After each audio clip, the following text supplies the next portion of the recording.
Welcome to the Academic Woman Amplified podcast. I'm your host, Kathy Mazak, tenured full professor, mom of three, and firm believer that the culture of academia needs to change radically. Women are revolutionizing academia within institutions that were not built for us. If you're ready to reject the culture of overwork, kick guilt and overwhelm to the curb, and amplify your voice to make a real impact on your field without breaking down or burning out, you're in the right place. And it all starts with writing. Let's go.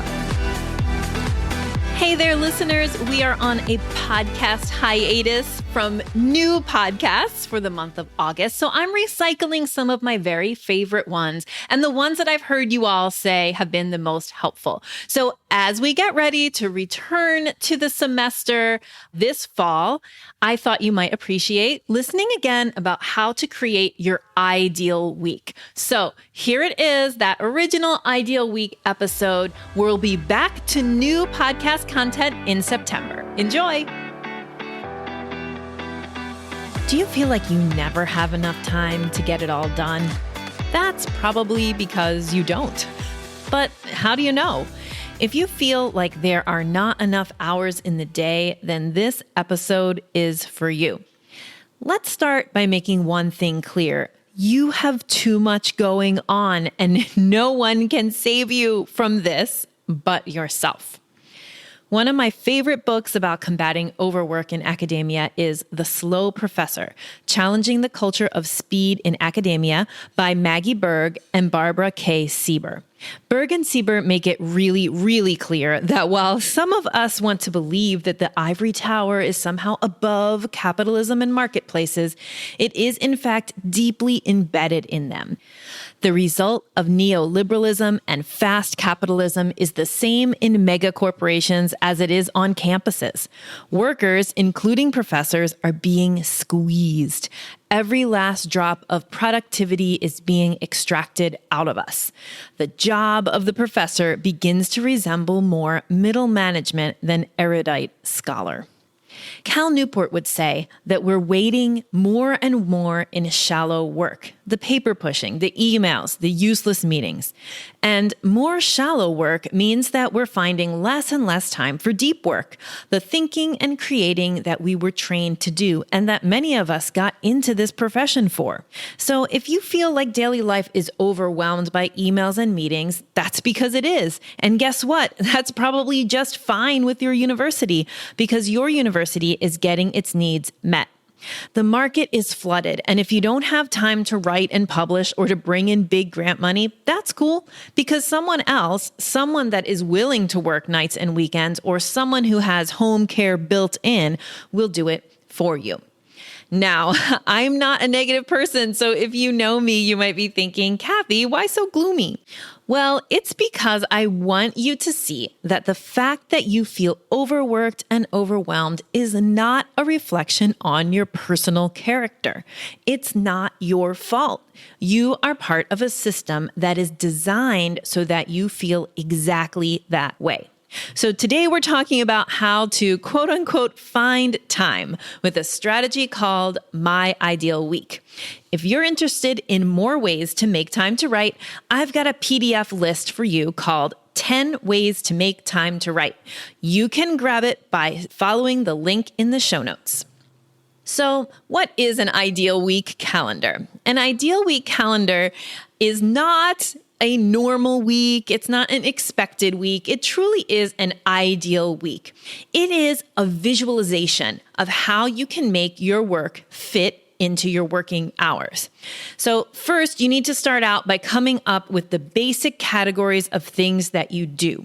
So for example, we can use teaching, research, and service as a place to jump off from, but you're also going to want to include the categories of things or the types of things you do weekly. So, because what we're going to do is once we get these categories down, then we're going to map them onto your work week. So let me give you a bunch of examples of categories. Teaching is one category that I want you to think about, and that should spark blocks of time for things like class meeting times, course prep, grading. If I talk to you about research, think about what that includes for you, including data collection, lab work, reading, writing. Service might include meeting times, work on the service-related stuff, right? Work times to implement things that you talked about in meetings, or to type up minutes, or whatever is related to your service duties. You should definitely have on your ideal work week fixed meeting times for things, okay? So your lab meetings, your office hours, student advising that you do, okay? So I'm just trying to give you lots of ideas for things to include on your ideal calendar, because the goal is to include everything, okay? So let me again kind of make clear that this ideal week calendar exercise is not supposed to be a week of your appointments. No, it's supposed to be blocked off slots that you could fit everything that you need to do for work into. Okay? And something that I think is really helpful to do is to choose a color for each type of thing. All right? So everything related to teaching, use purple, and everything related to research, use orange, and, come up with some kind of color coding system. The first time that I did this exercise, I did it on a piece of paper with a pencil and crayons, because that was what was near me. And that ideal week calendar helped me so much as I went through my actual real life weeks. So here's what I want you to do. If you're going to use the pencil, paper, and crayons method, then what you should do is just go ahead and make a grid calendar on a piece of paper. So make sure it has all the days of the week that you work. Let's shoot for those being Monday through Friday and not the weekends. And make sure you block off the time that you enter work and the time that you leave work. And then now I'm going to give you some guidelines to think about as you fill in this calendar. Now, along the left-hand side, you might want to leave 1 hour blocks, and so basically you've got yourself a blank calendar grid for Monday through Friday. Now what you need to do after you've come up with your list of all the things that need to fit into your week, now you're going to map that onto an ideal week. And let me give you some advice for doing this. So one of the things that really derails us in terms of time management is checking email first thing in the morning. Now, why do I preach this? It's because work arrives to us by email. Problems arrive to us by email. Deadlines arrive to us by email. And so by waiting and checking your mail after lunch, you can preserve the before email check time for other things that you planned to do. And what happens then is that your email doesn't derail the beautifully laid plans that you have for yourself. So I suggest creating an email block daily, and it should probably be between 30 minutes and an hour, and making that email block happen after lunch. Some more guidelines. Don't forget to work in what I call personal maintenance into your ideal week calendar. So things like workouts or stand up and stretch times, definitely lunch and snack breaks should be part of your calendar. So you should definitely, I actually have a color for self-maintenance or personal maintenance, and those are blocks that I put on my calendar where I squeeze in a 15-minute or 30-minute walk during the work week or work during the work day. And when I definitely take time to stop and have lunch, which is something that living in Puerto Rico taught me to do, to not eat lunch while I worked, but instead to actually stop and take an hour-long lunch break. So you can categorize those as personal maintenance and give them a color. Another guideline or something to think about as you put together this ideal week calendar is to consider the strategy of stacking your days. And what this means is just to put similar blocks together to minimize task switching. So one way to do this is if you teach Tuesdays and Thursdays, only Tuesdays and Thursdays, then try to also put your office hours, your grading time, your prep time on Tuesdays and Thursdays. And that way you have everything that has to do with students, piled up on your Tuesdays and Thursdays, and then you can use your Mondays, Wednesdays, and Fridays for other things. For example, maybe Monday and Wednesday are going to be your research and writing days, and Friday morning you'll do a little more writing, and then you have time for service work. So trying to put together on certain days similarly themed activities can also be helpful. Another thing to keep in mind, consider corralling your activities together. So there's definitely some activities that tend to spill over. So if I have all the time in the world to create a lesson, I'll make a beautiful handout and I'll make a PowerPoint. I'll take time to choose the colors of the presentation and to download new stock photos. But really, all of that is extraneous. And what happens a lot of times, at least for me, for course prep, is that course prep will just expand to the amount of time that I have. Same with email checking. So one way to corral activities that often for you seem to flow over the time that you've allotted to them is to butt those activities up against something that is like a hard switch in your schedule. So, for example, you can preserve the 1 hour before you teach to course prep, but when that 1 hour is up, you butt it right up against the courses you teach, so you have to stand up and leave. Or the same with email, right? Check your email right before you have to physically go move and do something different, like go to a weekly meeting or go pick up the kids or whatever it is. And that way, that activity can't just spill over into time slots that aren't meant for that. And then another thing, of course, to remember is to go back to episode 2 and learn all about how to find your tiger time. And when you've done that, make sure that your tiger time is blocked out on this calendar, okay? However many times, I suggest in the Tiger Time episode, which is episode 2, to think about blocking off 1 to 2 hours once or twice a week during your Tiger Time. So those are some guidelines to think about as you put together this ideal week schedule. Now, after you've done this ideal week exercise, I want you to reflect on it. All right. This is the most important part, really. So a few things. Does the ideal week that you have mapped out for yourself represent your prescribed load? So for example, if you in your contract are supposed to be doing 50% teaching and 50% research, to oversimplify, does your calendar reflect 50% of the hours that you're spending working on teaching and 50% of your hours on research?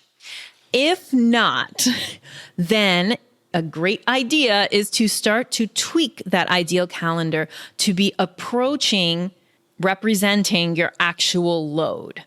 The same with if you are supposed to be doing, 10% service and some other percentage of things, and you look at your calendar and you realize that your service is taking up way more hours than you're supposed to have it taking up according to the load that was outlined in your contract, then you need to have a conversation with your department chair. So the ideal week exercise can be very revealing, okay? I want you to really think about, does this ideal week represent your load? Does it represent the way you're being evaluated for tenure and promotion? If it doesn't, I want you to think about, why doesn't it?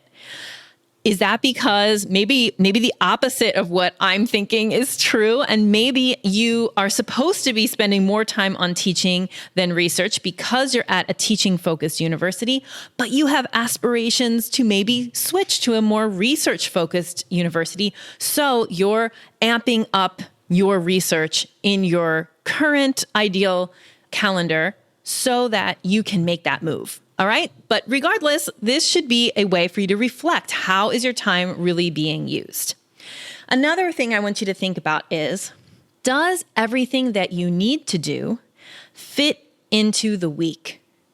if it doesn't, if you look and you still say, oh my, there's just not enough hours in the day, then you need to think, where can you cut? Before you say, I can't cut anything, let's get real for a minute. You have to cut something. If you do this ideal week exercise and you are filling 60, 70, 80 hours a week with work, that is not sustainable. That is a recipe for burning out. So you need to use this opportunity to think about how you can cut back, how you can switch your focus, how you can force your work to fit into a 40-hour week. So then I want you to think, when you look at your ideal week calendar, I want you to think, how would it feel to live out this week?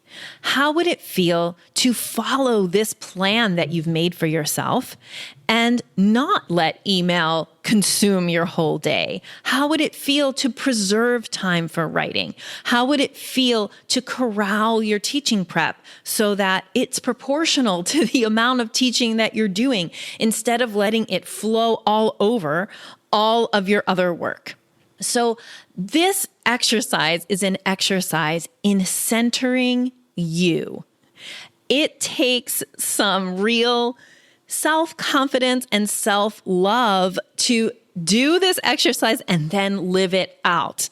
Self-love, because a lot of times we just plow right through lunch, or we don't stand up and stretch or take a quick walk when we need to because we feel like, I just don't have time for that.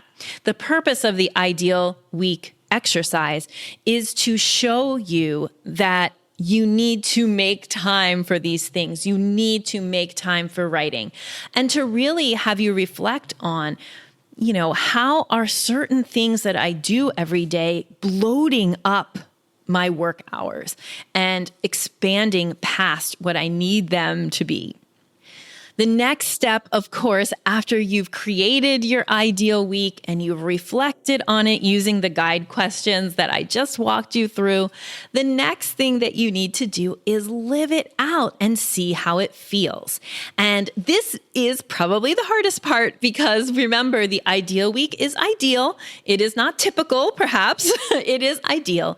And so as you attempt to live out your ideal week the way you've mapped it for yourself, you need to keep in mind a few things. One is that this is an exercise, and you need to test this out and try it. The reason that we try new things is because what we're currently doing is not working. So if you've come this far and you're like, yeah, I need to try this ideal week thing, it's because something isn't working. You're working weekends when you don't want to be. You're working nights when you don't want to be.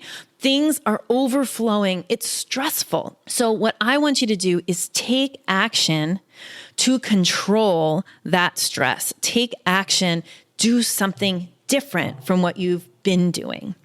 And so what you can do is try to the best of your abilities, follow your ideal week calendar for 2 weeks.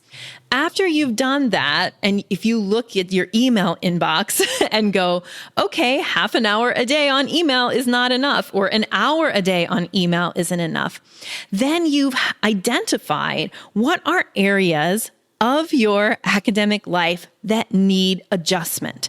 What things can you do to reduce the number of emails you get? Are there ways that you could pre-filter your emails? Are there communication systems that aren't email that would work better for you? By trying out the ideal week, it lets you adjust and tweak. If you think, oh, wow, I can do prep in 45 minutes instead of 2 hours, fantastic. You learned something about yourself. If not, then what you need to do is tweak your ideal week and continue to readjust. The important thing with all the exercises that I give you and that I give my clients inside of my programs and courses is to try it. Try it and see if you can make a change in how you feel, because what I really want for you is for your academic life to feel better. I don't want you to feel overwhelmed and stressed out because that doesn't serve you and it doesn't serve humanity. You've got work to do. You've got a message to get out there. And I need you to get that out there without burning out. All right. If you're not a member of my I Should Be Writing Facebook group, get on over to Facebook and search for I Should Be Writing inside of groups, or you can go to facebook.com/groups/I Should Be Writing all together and request to join. Once you're in there, tell us how it went. Show us a picture of your ideal week calendar. I challenge you to take action towards living out your ideal week and see what happens. Let's make this academic life more centered, less stressed, and less overwhelming. Have a great week. I'm so honored that you spent your valuable time listening to this episode. Thank you. Before I go, I want to ask you, do you have an almost done article languishing in a virtual drawer? How about a new writing project that you just haven't been able to make the time to start yet? How about a piece of writing in the messy middle that you need to revive? Well, I've got the solution for you. Writing Sprint Blueprint. The Writing Sprint Blueprint is a powerful productivity tool for overwhelmed academics who want to get stalled out publications out of their pipelines and into the world. And it's only $27. And when you grab Writing Sprint Blueprint, you'll get my private motivational podcast feed called Stick to the Plan. It's 10 mini episodes of around a minute each that you can listen to right from your favorite podcast app to motivate you during your writing sprint. So what are you waiting for? Follow the link in the show notes to get Writing Sprint Blueprint today. I'll see you inside.